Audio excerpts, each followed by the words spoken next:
One of your biggest regrets was not squashing out things with Pop. Yeah, That still sits with you to this day? it do. Snoop Dogg wasn't on speaking terms with Tupac when he was killed, and that guilt has haunted him ever since. Now, after years of silence, he's in court, finally speaking out and revealing shocking new details. Turns out he may have been more involved in Tupac's death than anyone realized. Let's break it down. The real talk. Snoop Dogg and Tupac had a powerful bond that went beyond music. They were like brothers, united by their street roots, lyrical talent, and drive to rep the West Coast with raw authenticity. Their chemistry lit up tracks like Two of America's Most Wanted, and their connection extended into real life with Tupac mentoring Snoop and even pushing him to marry his longtime love, Shantae. They even planned to open a restaurant together, showing just how deep their friendship ran. But as close as they were, tensions eventually crept in.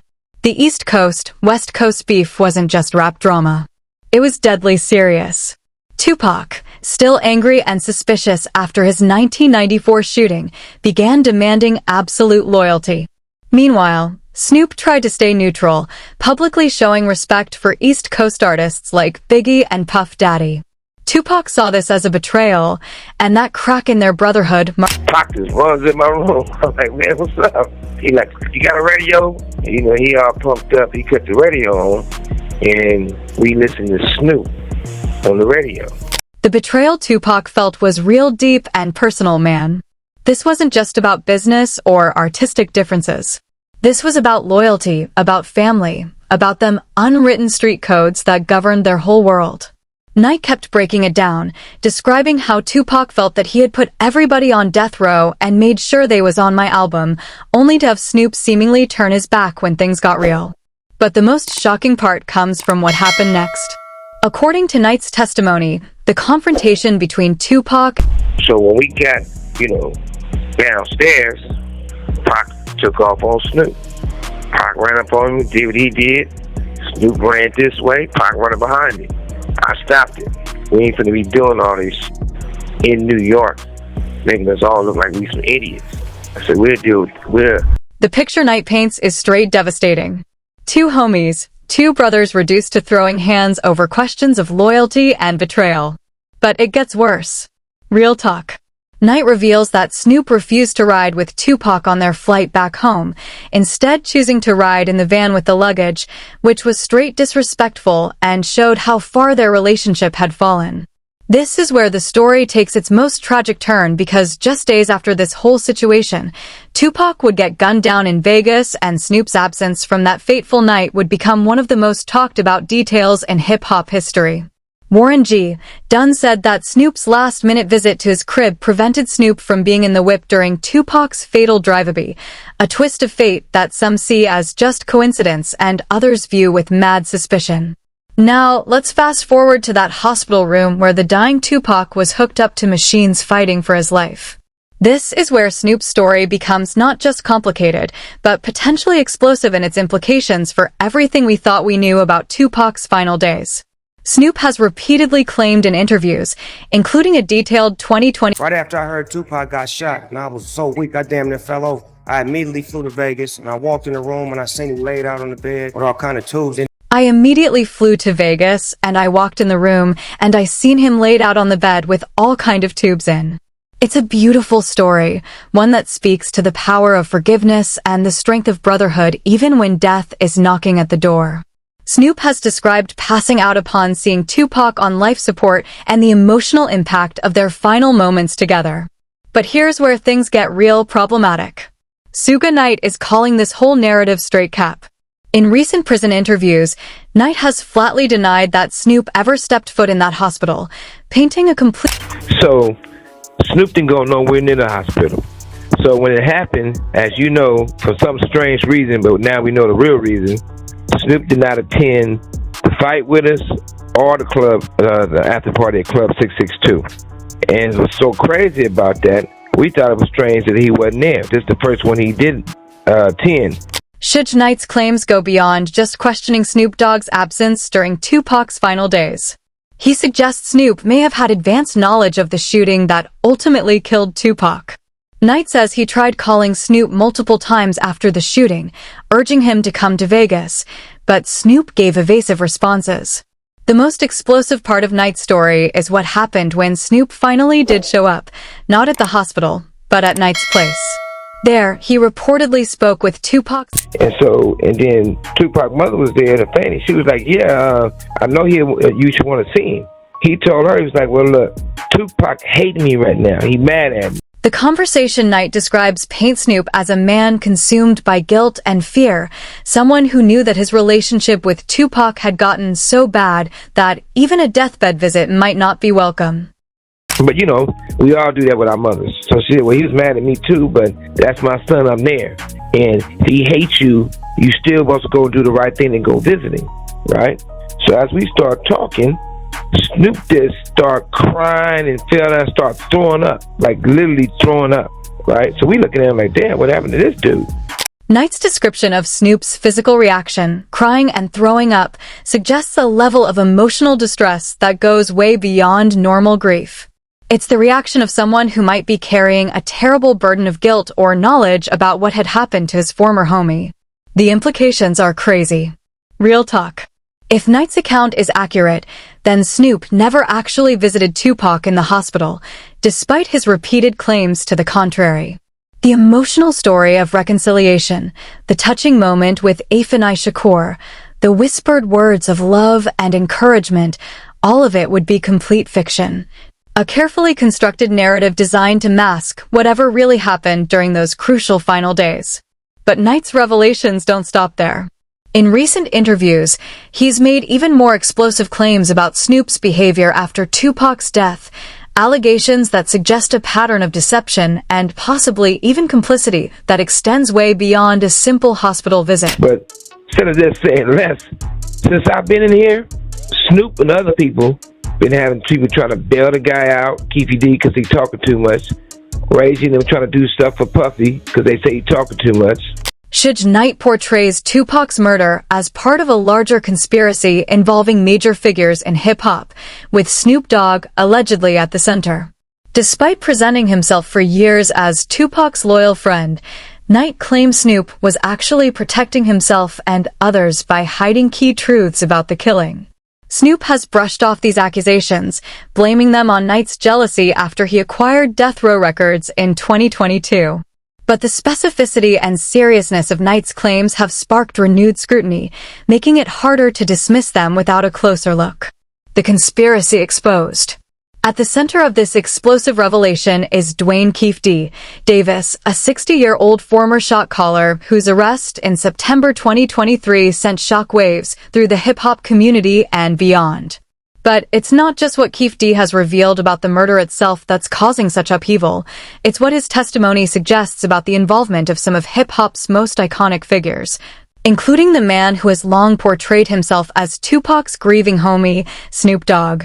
To understand the magnitude of what we're dealing with, we need to go back to that night in September 1996, when Tupac and Suge Knight attended the Mike Tyson vs. Bruce Seldon boxing match at the MGM Grand.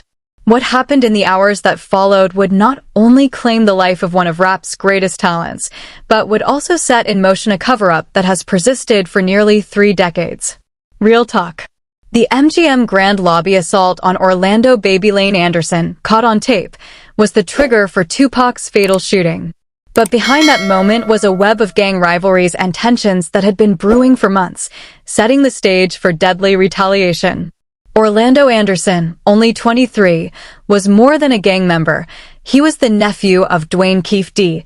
Davis, a powerful Crips leader with deep ties to both gang life and the rap industry. Davis's long-standing tensions with Death Row Records and its blood affiliates made him a key player in the violent crossroads of gang rivalry. This was the white Cadillac? Yeah. Okay. So you guys are driving around, and then you hear these girls say, Tupac, Tupac. The casual way Davis described spotting Tupac reveals the opportunistic nature of what was about to unfold. This wasn't some carefully planned assassination. It was a moment of violent revenge that escalated. And we just came, and shit, I ain't gonna go into details like that, you know what I'm saying? But You know, you got it in a book. You done played it, everything else. You know what I'm saying? Yeah. Well, in the book, you said that as you're driving up towards the BMW with Suge driving and Tupac in the passenger seat, and you said that Tupac pulled out a gun. It looked like he was reaching, yeah. Yeah, it did. Okay. The revelation that Tupac may have been reaching for his strap adds another layer of complexity to the narrative. It suggests that Tupac, perhaps sensing the danger, was prepared to... Did you actually see a gun? No, once he got the reaching, I got the ducking. So someone from your car That's what happened. started shooting at Tupac and Suge. Lane starts blasting. You say Suge looks over, he sees you. The chaos that followed would claim Tupac's life and forever change the trajectory of hip-hop culture. But according to Davis's account, I seen a bullet going Suge's head. I thought he was dead. So Orlando shot across Dre? the picture Davis paints is one of calculated violence with multiple shooters and a level of coordination that suggests this wasn't just a spontaneous act of revenge. But perhaps the most disturbing aspect of his testimony is what it reveals about the broader conspiracy that may have been at work that night. Dwayne Keefe D. Davis has claimed that Sean Diddy Combs offered $1 million for Tupac's murder during the East Coast-West Coast feud, allegations Diddy denies, but Suge Knight takes it further, accusing Snoop Dogg of secretly trying to bail out Keefe D to keep damaging truths hidden. If true, it suggests Snoop's role in Tupac's death may go beyond grief and into cover-up territory. Knight also alleges a broader conspiracy involving Snoop, Diddy, and Ray J, linked by puffy ties, all working to suppress the truth about what really happened to Tupac.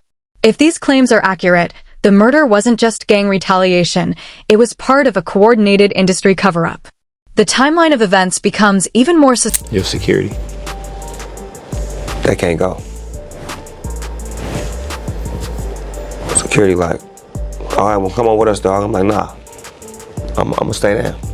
I'm riding with them. Like, this either the moment you gonna kill me, but we're gonna get some clarity in this air. We got a 5.5 hour flight. The tension Snoop describes on this flight just days before Tupac's death reveals the depth of the beef that had developed between them. Snoop has described feeling threatened during this flight to the point where he armed himself with a knife and fork, suggesting that he believed his... So somebody gonna get killed. If I'm gonna get killed, somebody dying with me. This level of paranoia and fear provides crucial context for understanding Snoop's actions in the days that followed. If he genuinely believed that Tupac and Suge might harm him, it would explain both his absence from the fatal Vegas trip and his subsequent behavior. But the story becomes even more complex when we examine Keefe D's current legal situation. Davis was arrested in September 2023 and charged with first-degree murder for his alleged role in orchestrating Tupac's killing.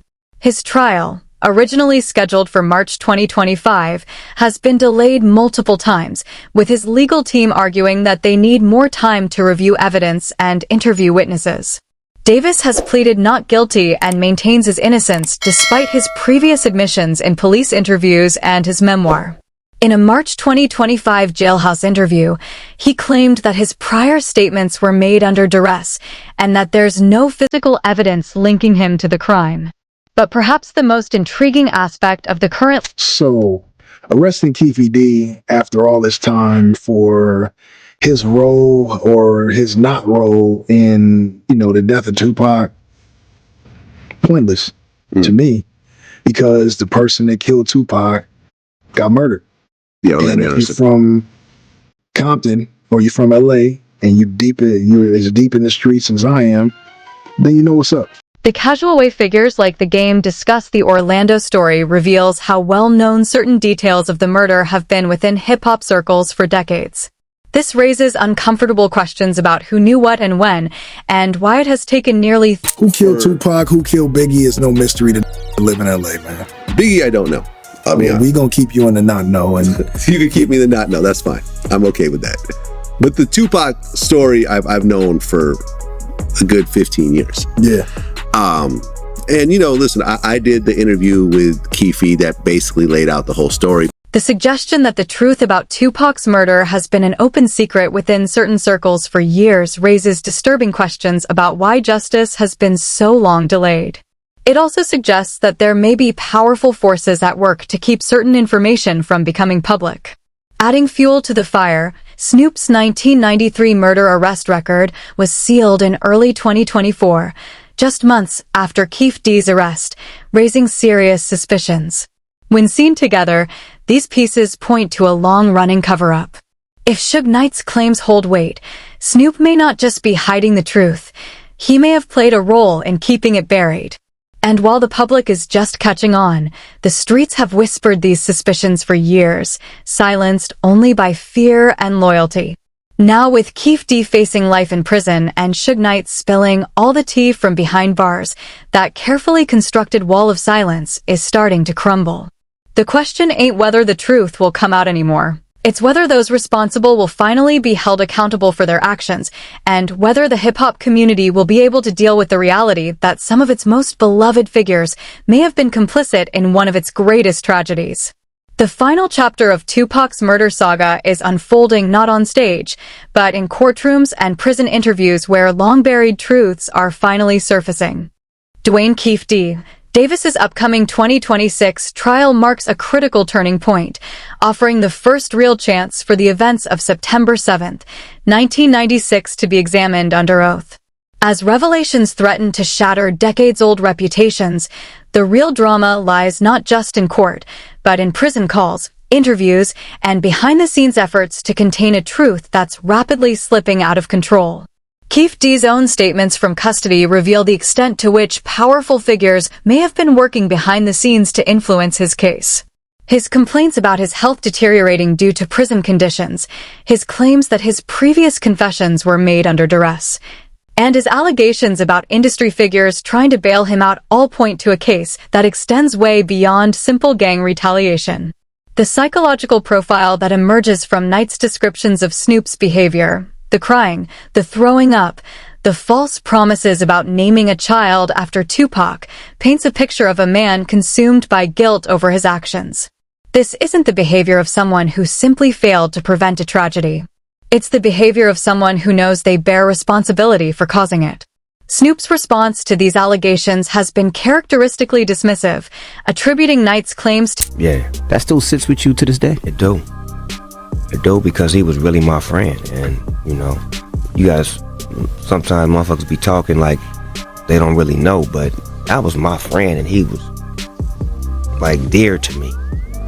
And anytime you got a relationship with somebody and it's like, it's working, it's going good, and then y'all get an argument and the nigga die. Like, come on, man. Like, I didn't even get a chance, whether I was wrong or right, just to be able to get that follow-up, because that's how we were. The way Snoop frames this regret, focusing on the argument and his inability to get that follow-up, could be read as the words of someone who knows that their falling out with Tupac had consequences way beyond just damaged friendship. The broader implications of these revelations extend way beyond the individuals directly involved. If the allegations about industry-wide conspiracy and cover-up are accurate, they would represent one of the most significant scandals in entertainment history. The idea that some of hip-hop's most beloved figures may have been involved in murdering one of the genre's greatest talents would fundamentally alter how we understand the culture and its history. The fact that these allegations are emerging now, nearly 30 years after Tupac's death, speaks to the power of the forces that have kept them suppressed for so long. But it also suggests that the truth has a way of eventually surfacing regardless of how much money and influence is brought to bear in trying to suppress it. Suge Knight's decision to go public with these allegations from prison represents a calculated risk that could have enormous consequences for— It takes me right back in that car where I knew who was shooting. I knew how many people were shooting, who participated in doing what, who was being Judas or Judas. The way Snoop frames this regret, focusing on the argument and his inability to get that follow-up, could be read as the words of someone who knows that their falling out with Tupac had consequences way beyond just damaged friendship. the shooter, the person who shot Tupac, did you get to see their face? And was this a person that worked for Death Row? Yeah. What I would say is this. The biblical reference to Judas is particularly significant as it positions the Tupac murder not just as a gang retaliation or industry rivalry, but as an act of betrayal by those closest to him. This framing transforms the story from a tragic consequence of the East Coast. I know it was more than one person involved in the assassination. Into something much more personal and devastating. Knight's confirmation that the shooter was someone who worked for Death Row represents perhaps the most significant revelation in the entire case. If accurate, it means that Tupac was killed not by external enemies, but by someone within his own organization, someone he trusted and worked with daily. The use of the word assassination rather than murder is also significant, as it implies a level of planning and coordination that goes beyond the spontaneous gang retaliation narrative that has dominated public understanding of the case. This sense of obligation to Tupac's memory, combined with Knight's apparent belief that he may not have much time left to tell his story, has created a unique moment where long-suppressed information is finally beginning to surface. The legal implications of these revelations could be enormous. If Knight's allegations about Snoop's involvement can be substantiated, it could lead to new charges being filed nearly 3 decades after the original crime. The statute of limitations doesn't apply to murder, and conspiracy charges could potentially be brought against anyone who was involved in planning the crime or covering it up afterward. The fact that Tupac's family hired investigators in 2024 to probe potential connections to Sean Diddy Combs suggests that they too are not satisfied with the official narrative and are seeking the truth regardless of where it might lead. The broader cultural implications of these revelations cannot be overstated. Hip-hop has always been a genre that prided itself on authenticity and keeping it real. But the emergence of this conspiracy suggests that some of its biggest stars may have been living lies for decades. The idea that Snoop Dogg, who has built a career partly on his association with Tupac and his portrayal of himself as a loyal homie, may have actually been involved in Tupac's death, would represent one of the most shocking betrayals in. At the heart of these revelations stands a shocking claim that Snoop Dogg, long seen as Tupac's brother-in-arms, may have played a hidden role in the tragedy. As decades-old narratives collapse, the hip-hop world faces a harsh truth. Loyalty was shattered, and the real story is far darker than anyone imagined. The truth, as they say, will set you free. But for those who have spent decades living with the consequences of their actions on that fateful night in 1996, the emergence of that truth may prove to be the most terrifying development of all. The streets don't forget, and now, finally, the world is about to remember what really went down that night in Vegas. Alright, thanks for rocking with me. If you thought this video was wild, make sure you peep those other bangers showing up on your screen right now. They're just as fire. No cap. I'll catch you in the next video.